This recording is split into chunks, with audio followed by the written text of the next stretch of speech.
बहनों, DM astrology में आप सबका स्वागत करता हूं। यह आपका साथ सहकार है, प्यार है, जिससे कि डीएम एस्ट्रोलॉजी चैनल आज इस मुकाम पे है।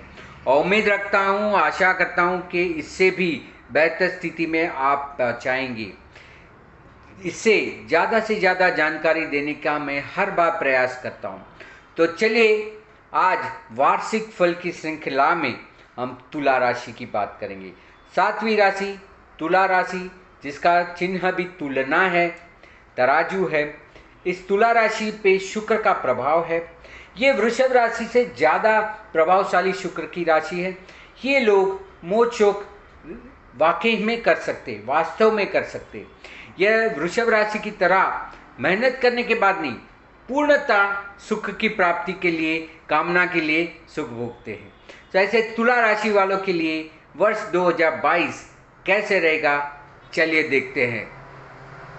तो तुला राशि के लिए पहले तो देख लेते हैं ग्रहों की स्थिति क्या रहेगी। तो इस साल आपकी राशि में केतु महाराज की प्रवेश हो रहा है। अब ये कुछ शुभ भी है और कुछ तौर पे ये ज़्यादा शुभ नहीं भी है। तो 13 अप्रैल 2022 को केतु महाराज आपके चंद्र की राशि में प्रवेश कर रहे हैं और उसके विरुद्ध राहु महाराज आपके अष्टम भाव से सप्तम भाव में आ रहे हैं 13 अप्रैल से, जो कुछ तो अष्टम भाव से तो शुभ फल ही देंगे। ये बड़ा परिवर्तन है।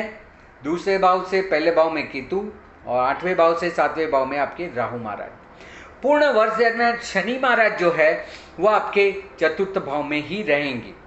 100 दिन के लिए वो पंचम भाव में चले जाएंगे, पर पूर्ण वर्ष दरमियान शनि महाराज 29 अप्रैल से लेकर 12 जुलाई तक सिर्फ वो यहाँ नहीं रहेंगे, पर पूर्ण वर्ष दरमियान शनि का प्रभाव रहेगा। जब पंचम भाव में भी शनि जाएंगे तो भी अपनी ही राशि में जाएंगे, स्वग्रही रहेंगे और 3 महीने बाद वापसी हो जाएगी। तुला राशि के लिए आप सभी को बताया कि शनि योग कारक होते हैं, राशि के मालिक के साथ मित्रता घनिष्ठ करते हैं। तो आपके लिए वैसे भी शनि योग कारक है, शुभ फल दाता है, तो आपको कहीं भी कोई चिंता की आवश्यकता नहीं है। बात गुरु महाराज की करें तो गुरु महाराज आपके पंचम भाव में अप्रैल तक रहेंगे और उसके बाद पूर्ण वर्ष वो 6ठे भाव में रहेंगे। यह कहीं ना कहीं कुछ थोड़ी चिंताजनक स्थिति रहेगी, क्योंकि गुरु महाराज वैसे भी आपकी राशि के लिए शुभ नहीं होते, वो 6ठे भाव में जा रहे। तो देखेंगे कि वो क्या फल देंगे। तो इस तरह से हमने देख लिया कि बड़े ग्रह का किस तरह का भ्रमण है आपकी राशि के लिए, गुरु, शनि, राहु, केतु के लिए। अब चलिए देखते हैं एक एक पहलू के लिए कि आपकी राशि के लिए यह साल अलग अलग विषयों में कैसे फल मिलेगा। पहले बात करते हैं स्वास्थ्य। हम सब जानते हैं कि स्वास्थ्य कितना महत्वपूर्ण है।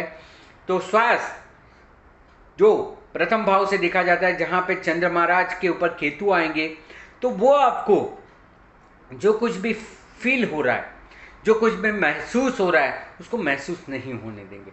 जैसे हम जानते हैं कि केतु के पास इंद्रियां नहीं है, तो वो उस चीज़ों को एक्सप्रेस नहीं कर पाएगा। तो आपके लिए यह है कि आपको हर वक्त सचेत रहना है, सावधान रहना है और आपको बराबर से देखते रहना है कि कुछ बदलाव हो रहा है, कुछ फीलिंग्स हो रही है कि नहीं हो रही है। अब देखिए, पूरा सुपरस्टिशियस नहीं होना है, पूरे समय अपने आप को ही नहीं देखते रहना है, पर हाँ, जरूर आपको अपने लिए विशेष तौर पे ध्यान रखना पड़ेगा। उसके सामने गुरु महाराज की हम बात जब 6ठे भाव में करेंगे तो रोग के लिए भी यहाँ कोई संकेत तो है। तो इसलिए अपने स्वास्थ्य के बारे में बिल्कुल सतेज रहना वो आपके लिए शुभ रहेगा, ताकि आपको कोई अशुभ फल ना मिले। तो ये चीज़ आपके लिए बहुत महत्वपूर्ण है कि हेल्थ के बारे में आप थोड़ा ज़्यादा ही अलर्ट रहे, सतेज रहे। बात करते हैं वेल्थ के लिए, धन संपत्ति या आय के लिए। तो बिल्कुल ही यहाँ पे आपको शुभ फल प्राप्त होने वाला है, क्योंकि गुरु महाराज भी अच्छी जगह पे है और केतु जो धन भाव से आपके विदाई होके आपके तन भाव में आ जाए। भले स्वास्थ्य के लिए थोड़ी बहुत चिंताकारक स्थिति होगी, पर अप्रैल के बाद जब केतु महाराज दूसरे भाव से चले जाएंगे तो जो आर्थिक वृद्धि आप चाहते हैं वो आपको मिलेगी। और आपके ही दूसरे भाव के नव पंचम से गुरु महाराज उस समय पे आ गए होंगे 6ठे भाव में, तो वो भी आर्थिक स्थिति को बढ़ोत करेंगे। तो इसलिए आर्थिक आयोजन के लिए यह श्रेष्ठ समय कोई भी आर्थिक आयोजन करना चाहते हैं, आर्थिक तौर पे व्यवहार करना चाहते हैं, तो बिल्कुल अप्रैल के बाद करें। पुराने जो व्यवहार होंगे, जो आप कर रहे थे, करने वाले थे या रुक गए, उसको भी एक अच्छा मूवमेंट मिलेगा। तो बिल्कुल ही आप सभी के लिए आर्थिक तौर पे धन प्राप्ति के लिए, धन के लिए अच्छा वर्ष है। उसी धन स्थान से हम संबंध भी देखते हैं। सो संबंध के लिए, रिलेशनशिप के लिए भी बहुत अच्छा समय होगा। जो एक फीलिंग्स नहीं आ रही थी, लोग थे, कुटुंब के, परिवार के लोग थे, तो उनके साथ एक जो तालमेल नहीं बैठ रहा था, या आपको अपने अपेक्षित फल नहीं दिख रहा था, वो जरूर दिखेगा। सो व्यवहार में, रिलेशन में भी आपको बढ़ोतरी होगी, अच्छा रिलेशन भी मेंटेन होगा, पुराने संबंध वापस से स्थापित होंगे, नए संबंध भी बनेंगे। भले आपको पहले भाव में केतु रहे, आपके मन को वो अच्छा लगे या ना लगे, पर आपके परिवार वाले आपके लिए शुभ फल करने वाले हैं, शुभ सोचने वाले। तो आपको इससे निश्चित रहना है, बिल्कुल ही चिंता नहीं करनी है। तो बिल्कुल ही निश्चित रहिए, आपको कोई तकलीफ नहीं होगी। बात करते हैं यहाँ पे आपके अभ्यास के लिए, क्योंकि वो भी बहुत महत्वपूर्ण है। तो हमने देखा कि पूर्ण वर्ष दरमियान शनि महाराज वैसे चतुर्थ भाव में तो है ही, 100 दिन के लिए वो चतुर्थ भाव से पंचम भाव में जाएंगे और फिर से चतुर्थ भाव में ही रहेंगे। तो चाहे आप सामान्य अभ्यास करें, 10वीं कक्षा के, 12वीं कक्षा के, या कोई भी विद्या प्राप्ति कर रहे हैं यूनिवर्सिटी लेवल की, वो चतुर्थ भाव में आता है। और जो आप मास्टर डिग्री करते हैं, पोस्ट ग्रेजुएशन करते हैं, रिसर्च करते हैं, पीएचडी करते हैं, जो पंचम भाव से देखते हैं, दोनों जगह शनि का प्रभाव है।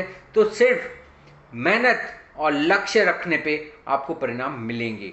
सो जो कोई भी 10वीं 12वीं या कोई डिग्री में है, वो बिल्कुल अपने लक्ष्य पे रहे, थोड़ी मेहनत ज़्यादा करे। आप इस साल 2021 के साल में भी कर रहे हैं, 2022 साल में भी आपको आपके परिणाम आपकी मेहनत के अनुसार ही मिलने वाले। तो बिल्कुल ही विचलित ना हो, अभ्यास के मामले में आपको परिणाम मिलने ही वाले हैं। शनि अपने घर में है, चाहे पंचम भाव में या चतुर्थ भाव में, प्लस योग का रखे, इसलिए आपको कहीं नुकसानदाता नहीं है।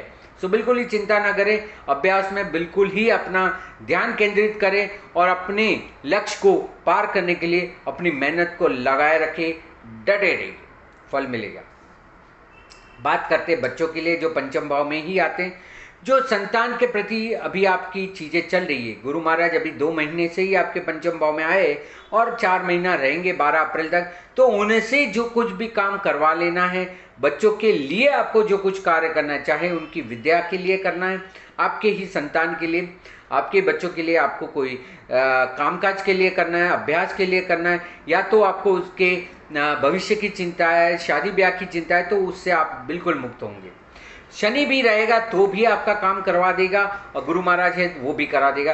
तो आप बच्चों के प्रति थोड़े फोकस रहिए और उनका जो कुछ भी कार्य करना है, उनको जो आपसे अपेक्षा है वो भी पूरा करिए। अब जो माता पिता, जो पति पत्नी अपने संतान प्राप्ति के लिए प्रयास कर रहे, उनके लिए भी एक अच्छा समय है। आप चाहे अभी कर ले, चाहे शनि के समय पे करें, आप जब भी कभी पूरे साल दरमियान प्रयत्न करना चाहते हैं, आपको आपका अपेक्षित फल मिलेगा। तो संतान प्राप्ति के लिए जो माता पिता, जो पति पत्नी प्रयत्न कर रहे, वो इस साल पे उनको फल मिलेगा। तो बिल्कुल ही संतान के प्रति आप अच्छा फल पाएंगे, बिल्कुल ही उसके प्रति पॉजिटिव रहिए, आपको परिणाम मिलेगा। बात करते हैं अभी एक चिंताजनक चीज, रोग के बारे में। अब देखिए, 6ठे भाव में गुरु महाराज आ रहे। गुरु का काम होता है चीजों को धीरे धीरे बढ़ाना, इसलिए मेरा वीडियो भी मैंने लिखा है, जुपिटर इज अ ग्रोथ, ये धीरे धीरे बढ़ावा करता है। सो ये रोग स्थान में आया है, इसलिए आपके लिए थोड़ी चिंता है कि जो रोग, जो शरीर में कुछ अवयव कार्य नहीं कर रहे, जैसे 6ठा भाव हम कहते हैं पाचन तंत्र है, पेट है, वो जहाँ कहीं पे भी वो तकलीफ दे सकता है, कोई शरीर के अंग को वो एक्सपांशन कर सकता है। अब देखिए, साथ साथ में केतु महाराज पहले भाव में, तो वो संवेदना नहीं देगा, चंद्र के ऊपर है, इसलिए आपको उसका फीलिंग्स नहीं देगा, पर अंदर से कुछ चीजें बढ़ेगी, ग्रोथ कराएगी। तो बिल्कुल ही अलर्ट रहना है। देखिए, बीमारी आएगी ऐसा मैं नहीं कह रहा हूँ, पर शारीरिक क्षति में, शारीरिक जो आपकी क्षमता है उसमें कटौती जरूर होगी। तो यह बीमारी बढ़ ना जाए, बहुत ज़्यादा फैल न जाए, इसलिए आपको हर बार ध्यान केंद्रित करके रहना है। छोटी सी छोटी चीज़ें जो कोई भी हो रही है उसके प्रति आपको बिल्कुल ही अलर्ट रहना है और इसका तुरंत इलाज करना है। इसको छोड़ देना, ठीक है, बाद में देखेंगे, ऐसा व्यवहार या ऐसा अपना एटीट्यूड मत रखें। तुरंत ही उसका इलाज करें और उसको वहीं के वहीं पूर्ण कर दीजिए, समाप्त कर दीजिए, ताकि वो बढ़े नहीं। तो रोग के लिए यही चीज़ आपको ध्यान में रखनी है और कोई तकलीफ नहीं है। उसके विपरीत अगर नौकरी पेशा लोग हैं उनके लिए बहुत अच्छा है। भले स्वास्थ्य संबंधी कुछ तो भी अशुभ फल है, पर आप ध्यान केंद्रित कीजिए अपनी नौकरी के लिए। जो नौकरी में आपने काम कर चुके हैं, आप बढ़ोतरी चाहते हैं, बिल्कुल ही आप इस समय पे ले सकते हैं। गुरु महाराज जैसे ही अप्रैल से आएंगे और पूरे वर्ष दरमियान रहेंगे, तो उसमें या तो पदोन्नति आप चाहते हैं या आप उसमें आर्थिक उन्नति चाहते, दोनों क्षेत्र में आपको लाभ है। तो बिल्कुल ही नौकरी ना बदले, अगर जरूरत नहीं है तो नौकरी ना बदले, और अगर नौकरी बदलनी है तो आप अप्रैल के बाद बदले, आपको बिल्कुल आपके अपेक्षित फल मिलेगा। अगर आप रुक सकते हैं तो 3-4 महीने रुकिए, उसके बाद निर्णय लीजिए, क्योंकि उस समय पे आपको जहाँ है वहाँ पे ग्रोथ होना है। तो बदली करे या ना करे, आपको ग्रोथ और वृद्धि है, आपको अच्छा फल प्राप्त होगा ही होगा। तो ये बहुत जरूरी है आपके लिए कि नौकरी में आपको अच्छा फल है तो उसमें ध्यान केंद्रित करें। रोग में जो कुछ भी है उसको थोड़ा सफर होने में कम करिए। जो लोग संबंध में हैं, प्रेम और ऐसे कोई संबंध में जुड़े हुए, लागनी से किधर फीलिंग्स में आ रहे हैं, तो उनको भले फीलिंग्स नहीं आ रही है, पर बिल्कुल ही उनके साथ आप जुड़े रहिए। जब तक गुरु महाराज है आपके पंचम भाव में, तो बिल्कुल ही आपको उसको एक्सप्रेस कर देना है। उसके बाद शनि भी रहने वाला है, तो आप उसको बता दीजिए, जो आपका अपोनेंट है या जो आपके प्रेमी है, प्रेमिका है, उनको बता दीजिए आपकी जो फीलिंग्स है। क्योंकि दूसरे भाव से केतु जा रहा है तो आपकी फीलिंग्स भी समझ पाएंगे, बोल भी आप अच्छे से सकते हैं और सामने वाला समझ भी जाएगा और आपसे व्यवहार आगे बढ़ाएगा। तो बिल्कुल ही आप प्रेम और संबंध में हैं तो उसको आप व्यतीत करें, उसको आप जताएं और उसका अच्छा फल पाए। वही बात अगर मैरिज की हो तो सप्तम भाव में राहु महाराज की जो एंट्री हो रही है वो इतनी शुभ नहीं मानी जाएगी। जो कोई भी आपका अगर चल रहा है, शादी की ब्याह की कुछ बातें चल रही है, किसी के साथ कुछ रिलेशन बन रहे हैं, तो आप अप्रैल के पहले ही उसको प्रयास करके उसको डिसीजन ले लीजिए, एग्जीक्यूट कर दीजिए। नहीं तो फिर उसमें शंका कुशंका की आवश्यकता कहीं ना कहीं पैदा हो जाएगी। जैसे ही राहु महाराज आएंगे तो आपको द्विधात्मक चीज दे देंगे, और चंद्र के ऊपर तो केतु है, तो आपको चाहिए वो फीलिंग्स नहीं आएगी। सो बेहतर होगा कि उसके पहले ही आप कोई निर्णय ले ले, या उसके बाद अगर निर्णय लेते हैं तो किसी की सलाह मशवरा लेने के बाद आप निर्णय पे आए, क्योंकि आपको चाहे ऐसी फीलिंग शायद नहीं आ सकती।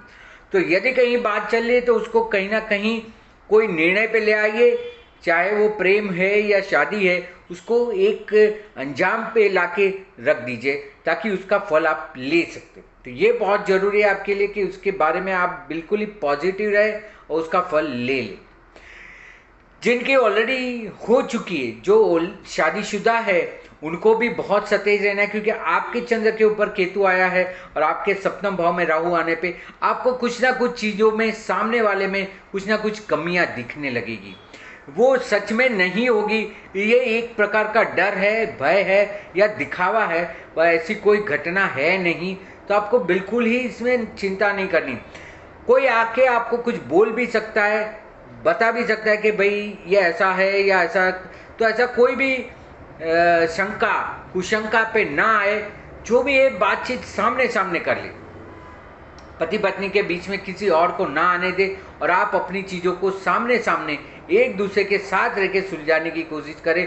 नहीं तो यहाँ पे शंका कुशंका आ जाएगी और उससे और ज़्यादा संबंध खराब हो सकते। तो अलर्ट रहिए, फीलिंग्स आ रही है कि नहीं आ रही है जता दीजिए, जो आपको लग रहा है या उनको जो लग रहा है वो जान लीजिए, ताकि इसमें और बढ़ोतरी ना हो।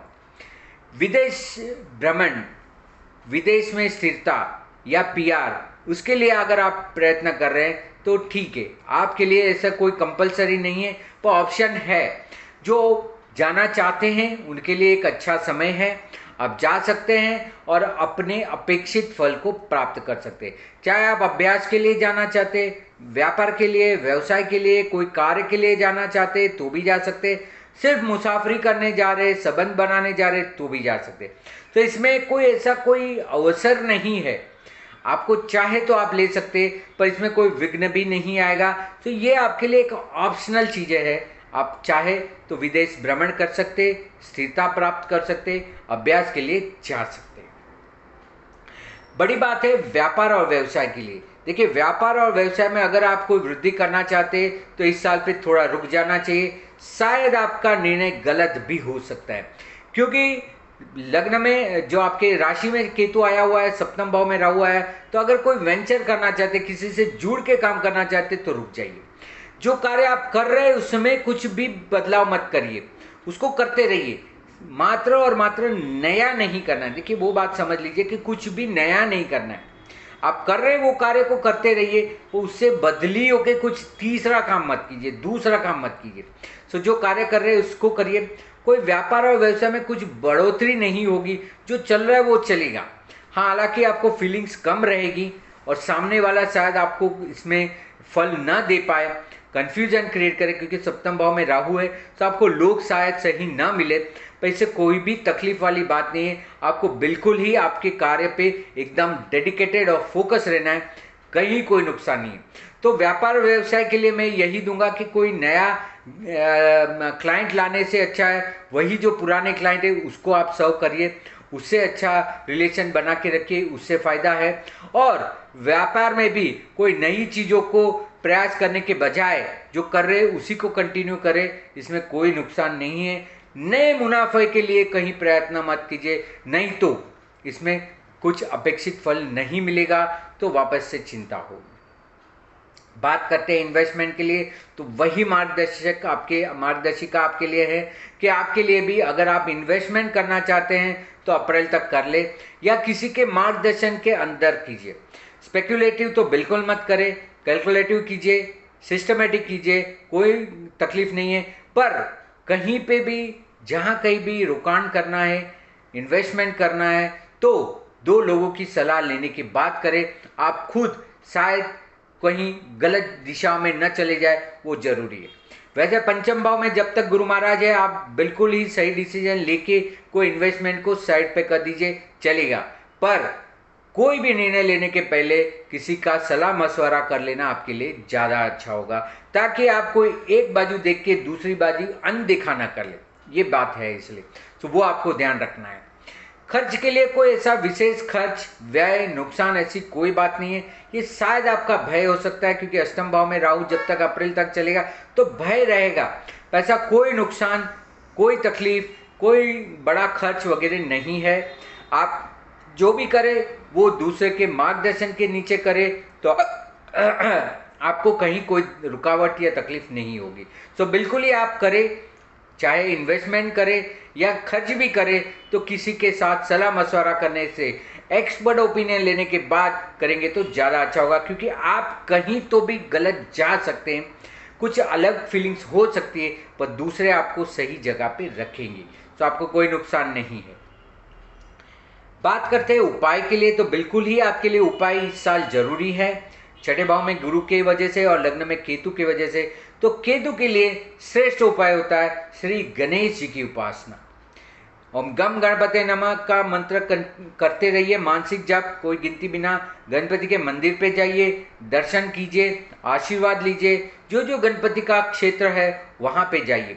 और केतु के लिए हम कुत्तों को भी बोलते हैं कि कुत्तों को खिलाना चाहिए। मैंने अभी वीडियो किया है कि किनको कुत्ते पालने चाहिए या बिल्ली पालने चाहिए, किनको ये लाभदायक है नहीं है, तो वो वीडियो भी आप जरूर देखें। और ज़्यादातर रेमेडी के तौर पे, ऐसा नहीं कह रहा हूँ कि साल भर रखें और बाद में छोड़ दीजिए उसको, पर रेमेडी के तौर पे केतु के लिए श्री गणेश जी की उपासना जरूर करें। और साथ साथ में जो कुत्ते हैं उनको कुछ ना कुछ खाना जो भी उनको है वो देते रहिए। इससे आपको बिल्कुल ही पूर्ण वर्ष दरम्यान चंद्र को भी ज़्यादा क्षति नहीं पहुंचेगी, स्वास्थ्य को भी नहीं पहुंचेगी पहले भाव में केतु होने से। अगर कोई घर या ऑफिस खरीदना भी आप चाहते हैं, उसमें कोई इन्वेस्टमेंट करना चाहते हैं, तो अप्रैल तक सही समय। पर वो भी मैं आपको बोलता हूं कि अगर ऑप्शन है नहीं लेने का तो ना खरीदे, क्योंकि कोई इसमें लाभ नहीं होने वाला है। उससे अच्छा वो पैसे को आप कहीं सिस्टमेटिक इन्वेस्टमेंट, म्यूचुअल फंड वगैरह में लगाएंगे तो ज़्यादा अच्छा है। कहीं पे भी घर या ऑफिस की वैसे आवश्यकता नहीं है। हाँ, चतुर्थ भाव में शनि होने की वजह से आप बिल्कुल ही अपने अभी के घर को, अगर अभी की ऑफिस को रिपेयरिंग, रिनोवेशन करना चाहते, उसमें कुछ बदलाव लाना चाहते तो जरूर करें। पर यहाँ पे कहीं पे भी घर या ऑफिस में खरीदने की बात अभी नहीं है, तो ना खरीदे, वो ज़्यादा अच्छा है। बात करते हैं लिटिगेशन की। अगर आपके ऊपर कोई कोर्ट कचहरी या वाद विवाद चल रहा है तो बिल्कुल गुरु महाराज जब तक छठे भाव में आते हैं अप्रैल, उसके पहले उसको सुलझाने की बिल्कुल कोशिश करें। छठे भाव में गुरु महाराज आने पे ये कोई वाद विवाद शायद बढ़ भी सकता है, तो बेहतर होगा कि उसके पहले उसको सुलझाया जाए और उसको खत्म कर दिया जाए। उसके बाद गुरु महाराज के आने के बाद कुछ ना कुछ बढ़ोतरी होगी और फिर आपको कुछ उसमें गंवाना भी पड़ सकता है, तो उसके पहले ही अगर आप उसको सुलझा देंगे तो आपके लिए अच्छा होगा। कोई भी अच्छे मार्गदर्शक को लीजिए, उसकी सलाह के अनुसार सामने वाले से बात करें और चीज़ों को समाप्त करने की कोशिश करें, वो आपके लिए बहुत ज़्यादा जरूरी है। बात करते हैं सोशल और फ्रेंड सर्कल की, तो आपको शायद ऐसा फील होगा कि आपके साथ बहुत कम लोग संपर्क रख रहे, पर यह आपका मात्र फीलिंग्स है केतु चंद्र के ऊपर होने से। बाकी आपको आपके मित्र वर्ग से, सामाजिक वर्ग से, परिवार से कहीं कोई तकलीफ नहीं है। वो आपके लिए अच्छा ही सोच रहे, वो आपको लाभ ही कर रहे। आप उनको शायद प्रतिभाव नहीं दे पा रहे, पर वो आपके लिए अच्छा ही सोच रहे और कर रहे। तो बिल्कुल ही उनके साथ जुड़े रहिए। पुराने लोगों के साथ, नए लोगों के साथ बिल्कुल संबंध बना के रखिए, आपको उसमें फायदा है। सबसे ज़्यादा फायदा होगा स्पिरिचुअलिटी के लिए, क्योंकि आपके अष्टम भाव से राहु जा रहा है, वो छठे भाव में गुरु आने से, और मेन तो चंद्र राशि पे से केतु आने पे यह समय होता है अपने भीतर जागने का। केतु ज़्यादातर स्पिरिचुअलिटी को बिलीव करता है, तो जो आप ध्यान, मेडिटेशन, योग करेंगे वो आपके लिए ज़्यादा अच्छा होगा। आप मंदिरों में भी जाए, कहीं पे भी जाए, उससे अच्छा होगा कि कहीं बैठ के साधना की जाए, ध्यान किया जाए, गुरु का मार्गदर्शन लिया जाए, उससे आपको विशेष लाभ होगा। तो बिल्कुल आप गुफाओं में जाए, ऐसे क्षेत्र में जाए जहाँ पे आप शांति से अपना समय पास कर सकते, ध्यान में जा सकते, अंदर जा सकते, भीतर जा सकते, ऐसा जरूर करें। तो आध्यात्मिक के लिए या धार्मिक कार्यों के लिए या आपकी यात्रा मुसाफरी के लिए कोई विवाद या तकलीफ नहीं है। बिल्कुल आप जा सकते और ज़्यादा से ज़्यादा भीतर झांकने की कोशिश कीजिए, वो आपके लिए ज़्यादा जरूरी है। सो आध्यात्मिक, सामाजिक और धार्मिक सभी के क्षेत्र में अच्छा है। बात करते हैं नाम, प्रतिष्ठा, होद्दा, या जो लोग अपने क्षेत्र में कलाकार हैं या उनका व्यवसाय ही वो है अपना परफॉर्मेंस, उनको इस साल ज़्यादा ऐसा फीलिंग्स नहीं आएगा कि मेरा नाम हो रहा है, काम बढ़ रहा है। देखिए, काम बढ़ रहा है, सातवें भाव में राहु होने पे जाहिर जीवन में, पब्लिक लाइफ में लोगों का अप्रिसिएशन नहीं मिलता है, ये अलग बात है, या हमें फीलिंग नहीं होता है क्योंकि केतु मारा जाए। पर आप अपना काम करते रहिए, डट के करते रहिए, कहीं कोई तकलीफ नहीं है। शनि आपको बराबर से काम करवाएगा और आपके कर्म का फल देगा ही देगा। लोग आपको क्रेडिट दे या ना दे, उसके सर्टिफिकेट का इंतजार बिल्कुल ना करें और आप अपनी ओर से अपना काम जारी रखिए। सो कोई ऐसा नाम प्रतिष्ठा, राजकारण में कोई विशेष आपको शायद नाम प्रतिष्ठा न मिले, तो अपना कार्य जारी रखिए, कहीं कोई तकलीफ नहीं। वही बात, कोई जो आपको डर है, क्योंकि अष्टम भाव में राहु अप्रैल तक है, तो जो भय है अकस्मात दुर्घटना, कोई ऐसी घटनाओं की, तो ऐसा कुछ होने वाला नहीं है। और फिर बाद में सप्तम भाव में राहु आने के बाद भी लोग ऐसा चीज प्रिटेंड कर सकते हैं, अप्रीहेंशन हो सकता है, आपका भय हो सकता है, तो ऐसी कोई घटना या दुर्घटना होने वाली या घटने वाली नहीं है। तो आपको बिल्कुल निश्चित होना चाहिए, इसका डर नहीं होना चाहिए। वही चीज़ अगर आपको इलाज कराना है, अस्पताल में भर्ती होना है या रोग उपचार करना है, तो भी अपने मन में कोई भी भय ना रखे, संशय ना रखे और इलाज कराए, इससे आपको फायदा ही है। सो ये सारी चीज़ों के लिए साल 2022 आपका अच्छा ही रहेगा। सिर्फ आपको मात्र फीलिंग्स अप्रैल के बाद थोड़ी कम हो जाएगी, थोड़ा सूखापन लगेगा, बस इतनी बात है। बाकी आप अपना कार्य करते रहिए। अधिक जानकारी के लिए यहाँ दिए हुए व्हाट्सएप नंबर पे आप संपर्क कर सकते हैं, मार्गदर्शन पा सकते हैं। मेरी वेबसाइट www.dmastrology.com में भी आप मुझे संपर्क कर सकते हैं, या मेरे फेसबुक पेज धर्मेश मेहता या डीएम एस्ट्रोलॉजी में भी मुझे फॉलो कर सकते हैं, जहाँ बहुत सारे आर्टिकल्स मैंने लिखे हुए। तो आशा रखता हूँ, उम्मीद करता हूँ कि आपको मेरी चैनल और ये वीडियो पसंद आया होगा। ज़्यादा से ज़्यादा लाइक करें, शेयर करें और लोगों को सब्सक्राइब करने के लिए भी बताएं। इसी के साथ आप सभी को शुभकामनाएं देते हुए धन्यवाद, नमस्कार।